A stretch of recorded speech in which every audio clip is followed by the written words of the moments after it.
টাঙ্গাইলের ভূয়াপুরে হেলিকপ্টার প্রতীকের কর্মী সমর্থকদের উপর হামলা করেছে দুয়াত কলম প্রতীকের সমর্থকেরা। আজ শুক্রবার বেলা 10টার দিকে ভূয়াপুর বাস স্ট্যান্ড এলাকায় এ ঘটনা ঘটে।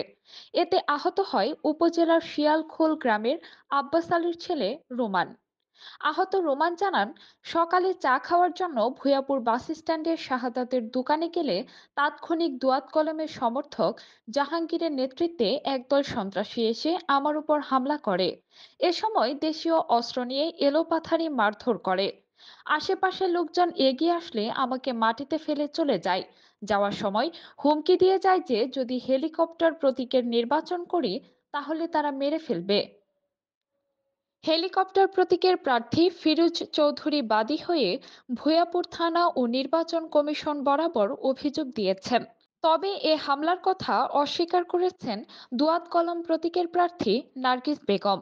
ভূয়াপুর থানার ভারপ্রাপ্ত কর্মকর্তা ওসি আহসানুল্লাহকে মুঠোফোনে কল করলে পাওয়া যায়নি।